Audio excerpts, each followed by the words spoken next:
I know you didn't try to just trip me. And they go, what? No, girl, you tripping. Boy, you tripping. I didn't try to trip you. What you talking about? Excuse me? I just saw you put.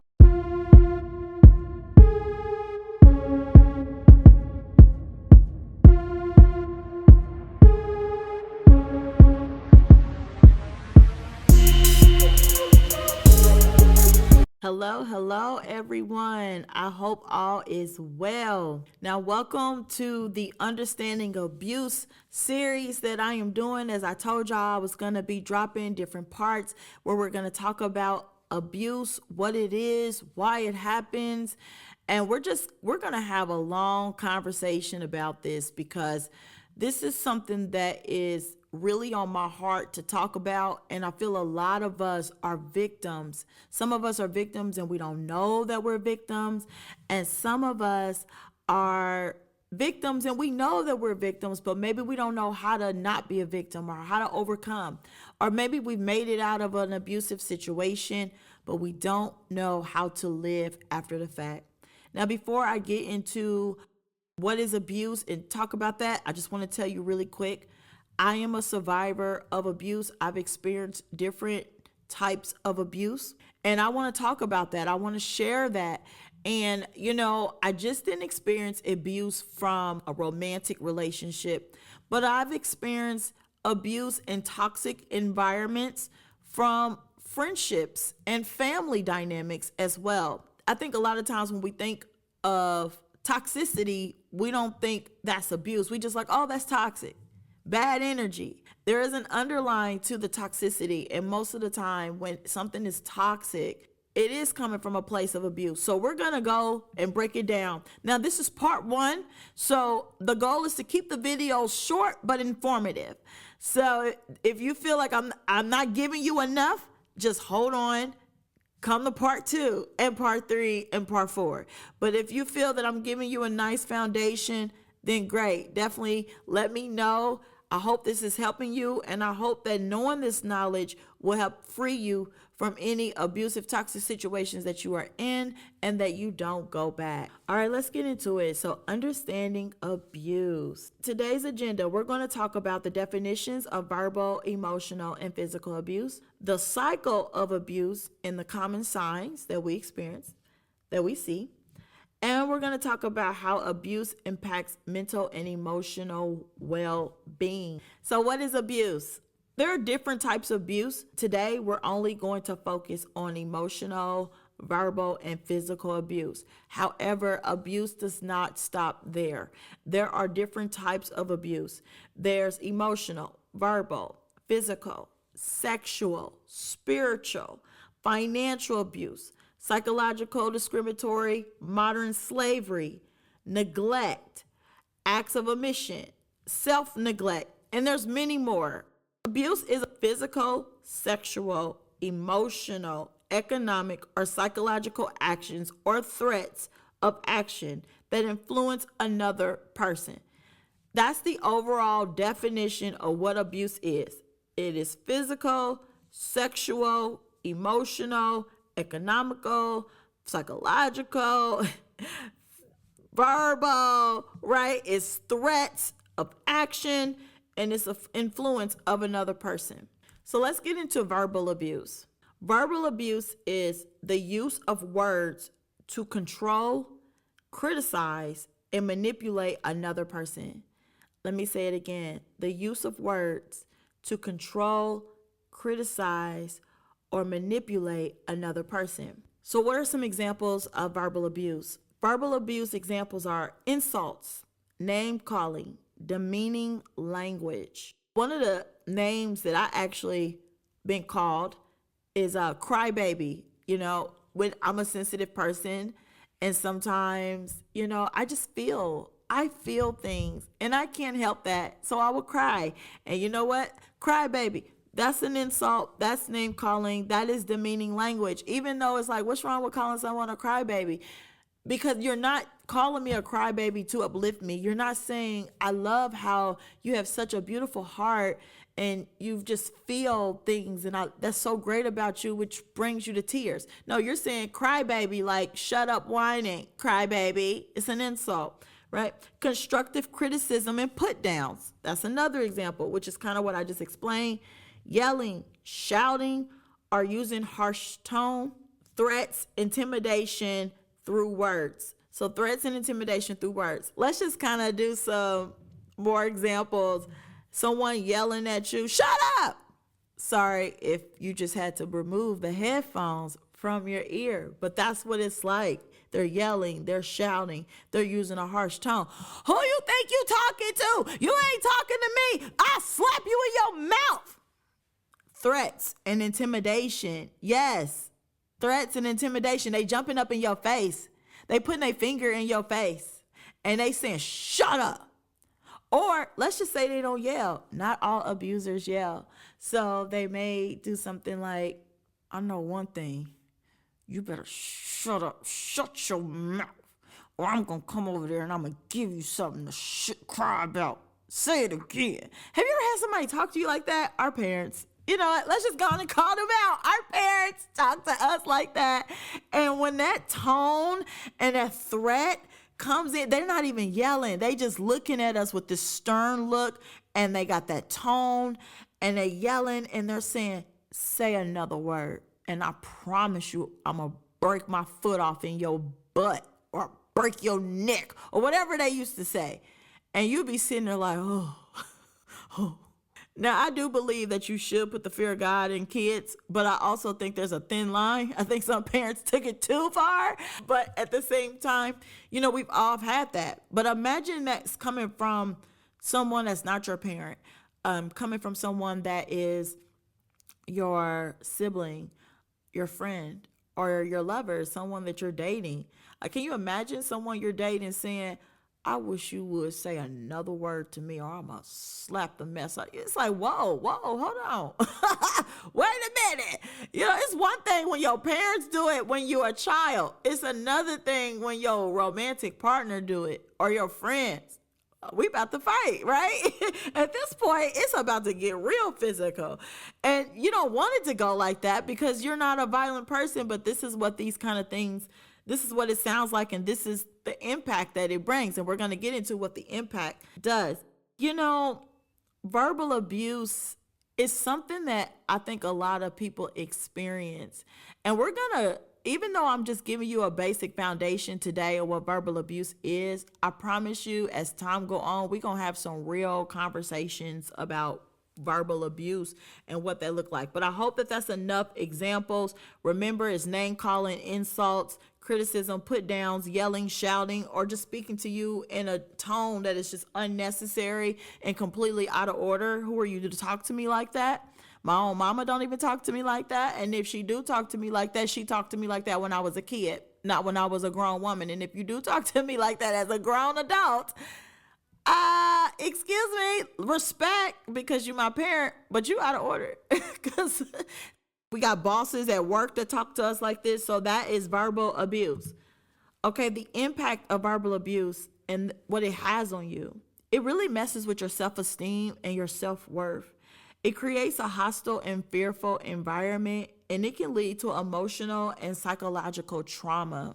When someone talks to you like you're beneath them, and they speak to you in a way, in a tone that's just completely disrespectful and violating, it does make you feel like, what kind of person am I to sit here and allow someone to talk to me like this? Like, it does affect your self-esteem and your self-worth, because in that moment, especially since they're so intimidating, you feel small, and you're just sitting there like, I can't believe this person just talked to me like this, and I have a problem with them talking to me like this.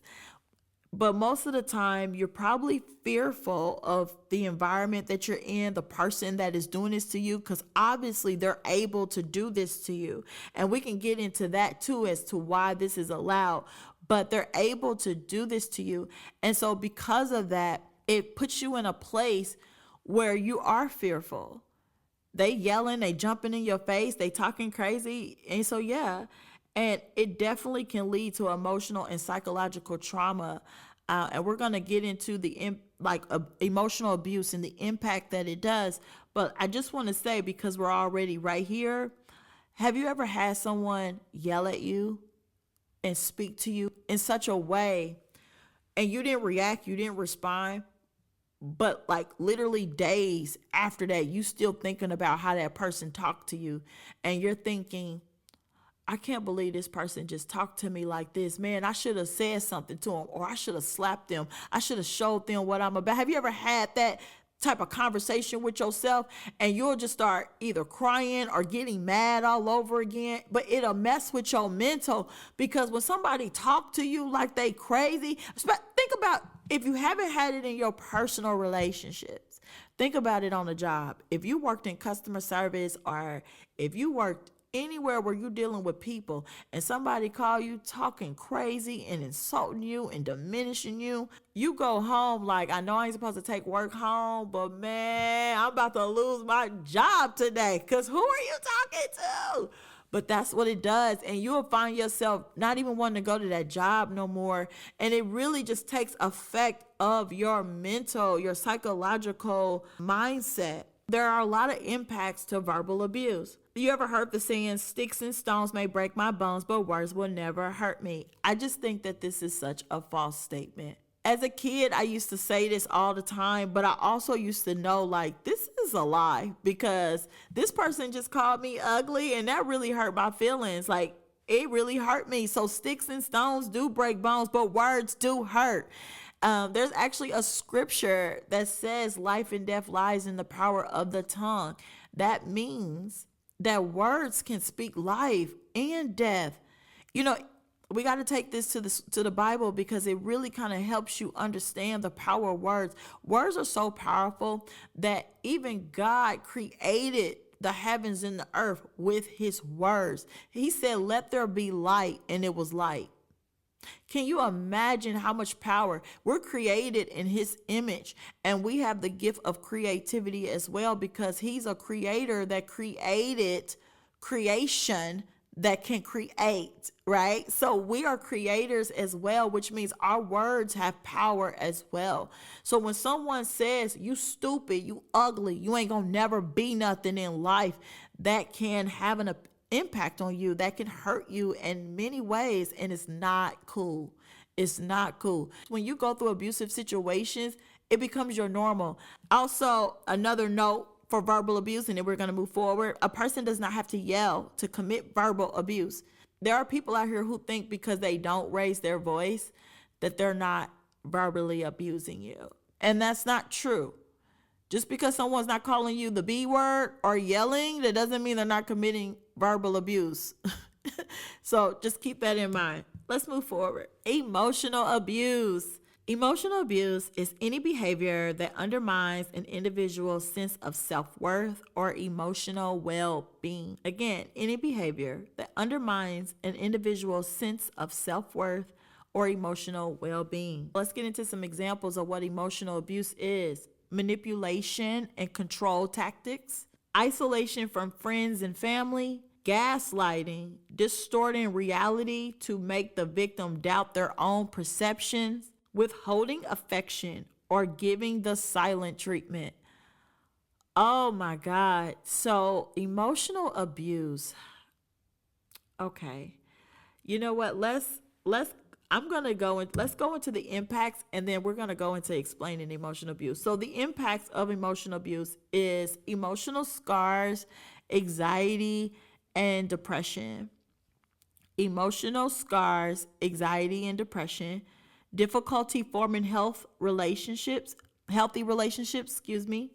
difficulty forming healthy relationships, and long-lasting impact on mental health. As you know, we talked about in the last one, it does affect your psychological and mental health aspect. Can you imagine someone punishing you with silence? There are people who actually do not talk to you on purpose to hurt you intentionally, and it sucks. The silent treatment hurts, especially when they are silent and they just stare at you. I don't know if you've ever had somebody do that to you, but it is so disturbing where someone just gives you the silent treatment. Don't say nothing to you, but just look at you. Gaslighting. This is a popular word amongst the narcissism community, right? So a lot of us have learned what gaslighting is, but it is so annoying when someone tries to make you doubt what you know just happened. Imagine someone trying to trip you, and you see they put their leg out to try to trip you, or you see that they moved over in your path to try to trip you. But then what do? Gaslight you. You tell them, I know you didn't try to just trip me. And they go, what?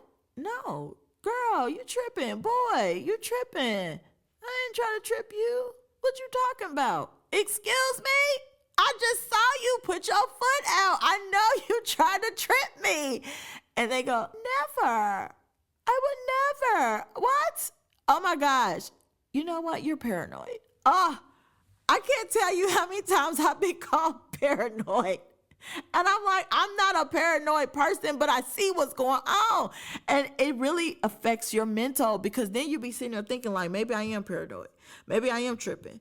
I can't believe I just accused this person of trying to trip me and they didn't even try to trip me. It clogs your mind and your free thinking. It makes you think like, I am delusional and I'm tripping. You start to feel bad about yourself because you're like, dang, I just accused this person of tripping and they didn't even trip me. But what if they did try to trip you? What if you're right? What if you saw exactly what you saw? And what if they really was intentionally trying to trip you? They just, cowards. They're not going to admit it. So yeah, that's gaslighting. And isolation from family and friends. Oh my God. You see this a lot with romantic relationships. People who are in a romantic relationship, one of the signs of abuse is relationship withdrawal. You'll notice that person doesn't want to come around the family as much as they used to, or they won't talk to their loved ones while their significant other is in the same room. Oh my God, I've seen this so many times. And again, we'll talk more about that. But yeah, isolation of family and friends, they would definitely keep you from your strong support system who can see straight through these particular situations. And manipulation and control, they try to control you and tell you what to do. Let's say you're in a romantic abusive situation and you got a friend that is really strong and can see straight through the BS and the abuse. They're very good at saying, don't hang out with that friend anymore because that friend is crazy and trying to break us up. And it's like, okay, you're manipulating. Again, we're going to get into all the details, but I hope that explains just an underlying foundation of what emotional abuse is and the examples of it and the impact. Let's go more details of what the impact, emotional scars, anxiety, and depression. When you go through emotional abuse, some of the sign tells is depression and anxiety. You don't want to get out of bed. You don't really want to go out. You don't have much of a social life. But when you do go out and socialize, sometimes you might be the life of the party. I want people to know that depression does not always look down and out. A depressed person can be the life of the party, okay? And they could be at the party like, hey, party over here, ain't nothing over there. Party over here, ain't nothing over there. And then go commit suicide tomorrow. And you'll be sitting there like, how did this happen? They were just so live and excited at the party. And then they commit, what? Yes, because they have highs and lows in depression, right? They could be up 1 minute, they could be down 1 minute. Anxiety, they're very fearful, because if you're dealing with someone who's always verbally yelling at you and stuff, it can give you a lot of anxiety and fear and things like that. Difficulties forming healthy relationships. Abuse, it all comes together, and at some point an abuser will do all the abuse that they can. But emotional abuse is something that is very common, but a lot of people don't talk about it because you don't see the scars on the face, right? Or you don't hear it. It's a silent abuse that is very loud and has a major impact on your mental health and just your everyday life. In fact, emotional abuse can scar you for life and handicap you from really moving forward. It's long lasting. It's really hard. It takes a lot of self-worth, self-work, self-esteem, self-identity, counseling, coping, mechanisms. Uh, it takes a lot of work to heal from emotional abuse, because it really, really has a major, long-lasting impact on your mental health. Because you're, again, remember, we're talking about gaslighting. So that means sometimes you could be walking around, I don't know what's real. I don't know what's fake. If somebody's been gaslighting you for a very long time, you don't know what's real and what's fake. Like, imagine you dating somebody that's been literally making you think that they are in love with you, but they don't show any type of love, but they constantly telling you they love you. That will make you go crazy. That'll make you be like, okay, they're saying they love me, but all the signs say they hate me. I'm confused. It causes so much confusion.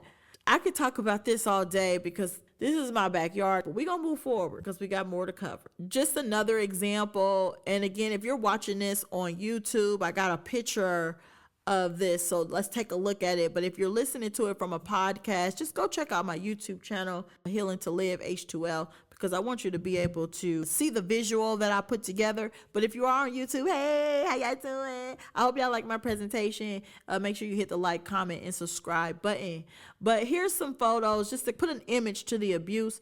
I saw this abuse dictionary and I thought it was really great, because some of the things that people who are abusive will say is, can you take a joke? And I've never said that, like the gaslighting, or you must have misunderstood me, or can we move past this already? Oh my God. Have you ever confronted someone about how they're treating you and they go, oh my gosh, can we move past this? You hold a grudge. You're a grudge holder. I've been called that so many times. I'm not a grudge holder. However, if you still displaying the toxic behaviors and you ain't changed, it's my right to address it. Or they'll say, he's crazy. She's crazy. Everybody's crazy. The abusers are never the ones that's crazy, just the victims. I can't tell you how many times I've heard, I'm just trying to help. You hear this a lot from controlling people. Oh my God. Controlling people say all the time, I'm just trying to help. Did I ask for your help? Absolutely not. And you're inserting yourself in something that ain't your business. But yes, these are just some of the common, things. So just take a minute, look at it, pause it, look at the different comments. I'm not going to go through all of them, but these are just some of the phrases that you hear people say. Or, I don't know what you mean. What do you mean by that? And basically, it's like they know exactly what you're talking about, but they're going to say, I don't know what you mean. I don't know. I don't understand. Okay, let's move forward. Physical abuse. Physical abuse is the use of force causing bodily harm or injury to another person.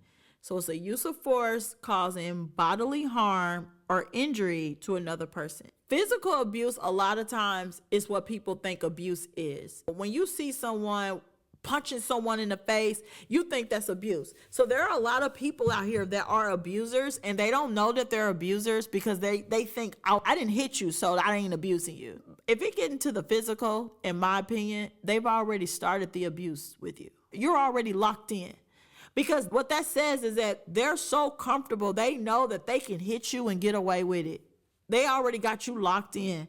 What are some examples of physical abuse? Hitting, slapping, kicking or punching, restraining or holding someone against their will, use of weapons or objects to cause harm, force, ingestion of substances, forcing you to take medication or drugs, or shooting you up with something that they have no business shooting you up against your free will. Like, physical abuse can get really bad. There's another physical abuse that kind of goes into sexual abuse. We're not going to talk about that, but if you know the R word, you know what I'm talking about. That is also physical abuse. But yeah, somebody hit you, somebody slap you, kick you, punch you, pinch you. Have you ever had somebody pinch you? Oh my God. Imagine somebody constantly pinching you. There are people that are pinch, or sometimes they'll grab a piece of your skin and then squeeze it, or they dig their nails down in your skin. That is physical abuse. Holding your arms really tight, squeezing you, snap or yanking you, pushing you, bumping you. Those are physical abuse. I even think physical abuse is threatening you with an object, like a knife. If somebody got a knife up to you, talking about I'll stab you or I'll shoot you with a gun, That's physical abuse too. Even if you don't stab me, the fact that you got a knife, that is physical abuse. Another physical abuse example, I don't have this written down, but it just came to my mind. You're riding in the car with someone and they're like pretending like they're going to wreck the car, jerking, putting your life at danger on the road. That is physical abuse, and that is scary. But let's just move forward. The impact of physical abuse. So it leaves physical injuries and pain, long-term health consequences, emotional and psychological trauma, potential escalation to lethal violence. Let's start with the potential escalation to lethal violence. If somebody's always putting their hands on you, let's just say once every 3 months they put their hands on you, it's only a matter of time. The hits are going to get worse. The first time it might be a push, it might be a shove.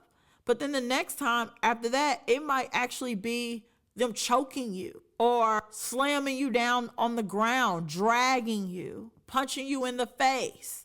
And you know, it went from just a little bump. Now you punch it in the face. Then it might go to pulling hair out. You know, it may start with some pinches. They're pinching you, but now they got a gun up to your head or they got a knife and they're cutting you. That, you know, talking about this is so intense. And if you are going through this, and I know it can be triggering just hearing about it, but I want to say first, let's just take a deep breath. Let's just take a moment because I feel like talking about this alone is triggering. So let's just take a moment and just inhale and exhale.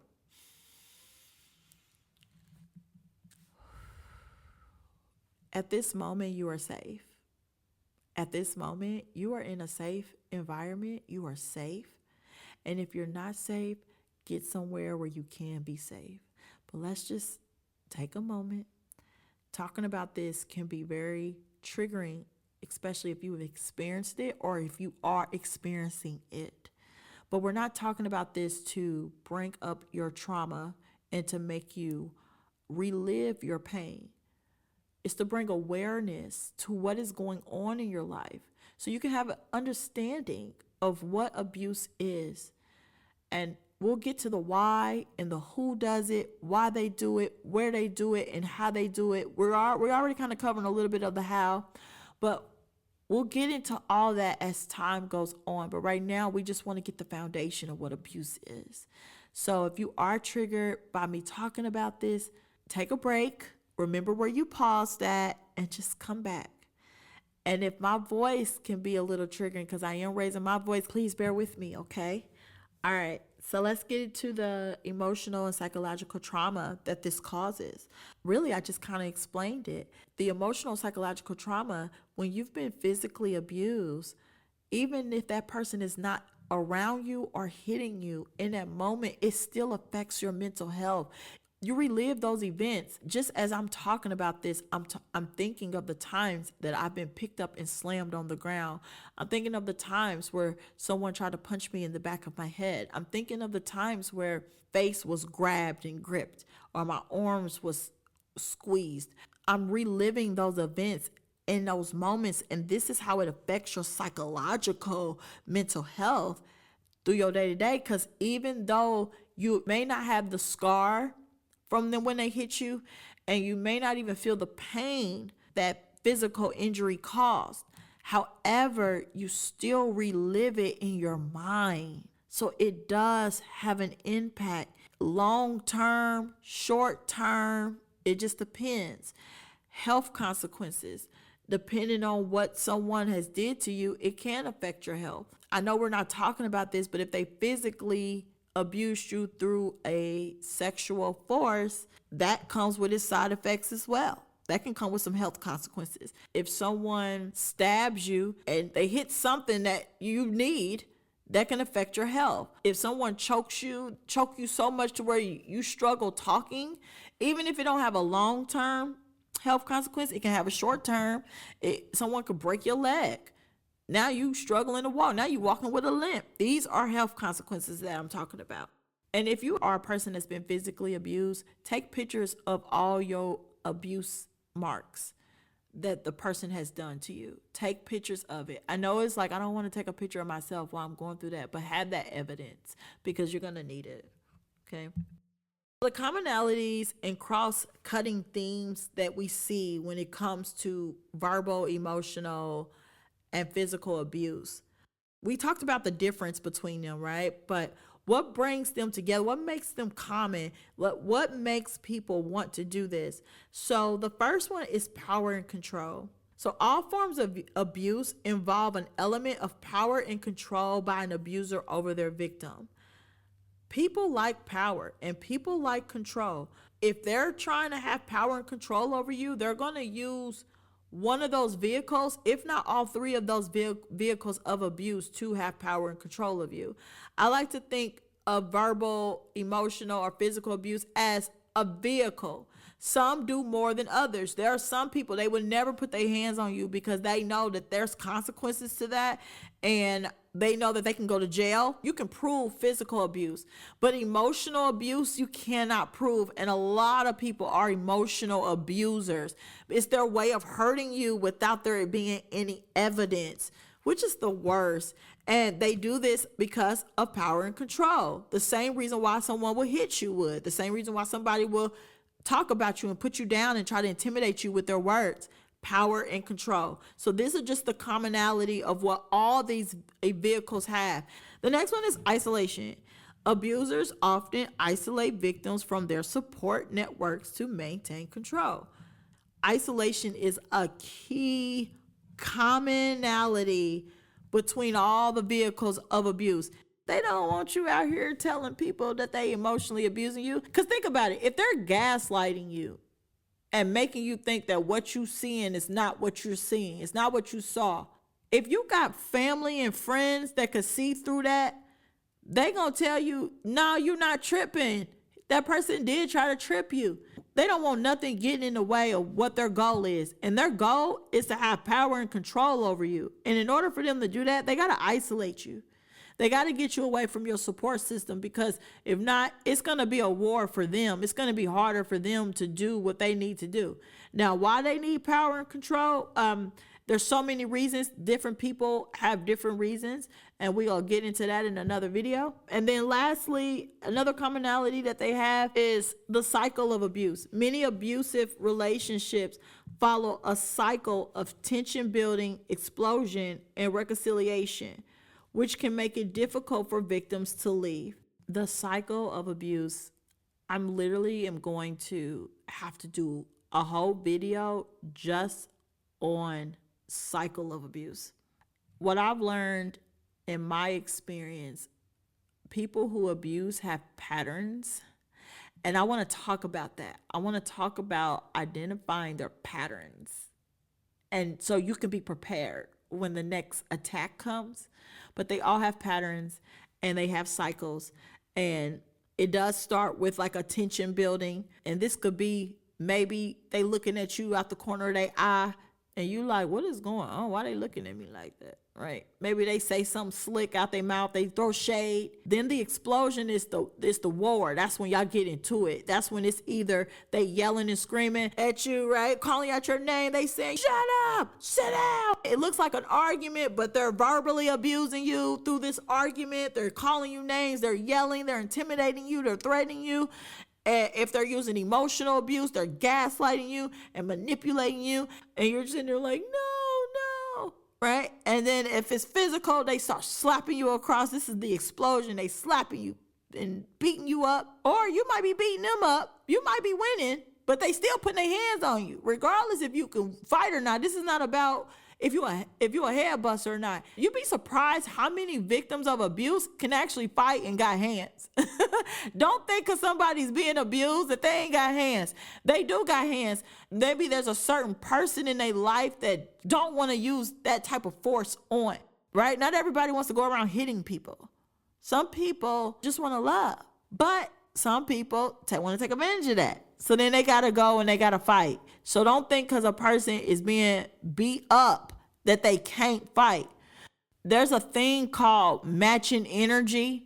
And if someone is stronger than you, even though you might be able to hang with them, let's go. If you go and use all your might, they're going to use all their might, which means you're going to have to go and add more might. And then they're going to go add more might. And it's exhausting. So sometimes it's just best to just take that L. It's like walking away from something. If somebody come up to you talking crazy, you know you could beat them up, but you walk away because the consequences of actually getting into that fight is more than just you walking away. Don't think that because someone is getting physically abused, or because if you're getting physically abused, that you're like a punk or a little softy or you get beat up. Don't think like that. It doesn't mean that. You're picking and choosing your battles, or maybe this person has some type of hold on you or has intimidated you in a way where you're stuck in fear. You're not thinking straight. And again, we'll get into all that, but that's the cycle of abuse, the explosion. And after the explosion, the reconciliation. This is when they go, I'm sorry. Hey, let's make up. Sometimes they don't even say they sorry. They just act like nothing ever happened. If you know, then you know. And again, forgive me for laughing, but it's just how I cope. Imagine someone hurting you, causing you harm, and then acting like it didn't even happen. Never apologize. Just pick up where we left off. Like, hey, how you doing today? Not good. Not good at all. And when you're dealing with psychopath people like this is what they do. And you be sitting there like, oh, this person's crazy. It's bigger than me. This person has real issues that is bigger than me. And this also makes it difficult to leave, because depending on how they reconcile with you, if they're still using gaslighting and manipulation, you'll start thinking, you know what? We just had a fight. It's okay. Let's just move forward. And I just want to say, if you are someone that is in the cycle, forgive yourself, because they are very good at making you go through the cycle with them. They're very good at deceiving you into staying, into making you think it's never going to happen again, because you really want to believe that these people are not like that. And so forgive yourself if you're in the cycle. But we're going to talk about how to get out of the cycle in another video, because we're not staying in this cycle. But we're recognizing it. We're seeing that it exists. But this is why all abusers abuse. Power and control to isolate you and to keep you in this cycle of abuse. Because the truth of the matter is, a lot of these people, don't nobody want to be around them. Don't nobody want to be around somebody that is abusing them. They're not likable people when they show their true colors. They're likable people when they're wearing a mask, but when they're showing their true colors, they're not likable people. And they know that you're not going to stick around. If they just stuck on the tension building and the explosion, you will leave and never stay or never come back. So they got to reconcile. They got to be like, oh, baby, oh, friend, oh, family, oh, my God. Listen, let's remember when we used to hang out. Oh, I can't wait till I give you the signs of reconciliation. I hope that explains everything. We're going to end there. I know part 1 was long, but we had to just go through the foundation. I hope you guys stayed to the end. I'll see you in the next video of part 2. Don't forget to hit that like and subscribe button. And please go into the comments if you are someone that needs help, or if you just agree with what I'm saying. If you want to have a conversation down in the comments, definitely go into the comments and let's talk about it. Well, I hope I was able to help you guys. Thank you for coming, and I'll see y'all in part 2. Bye.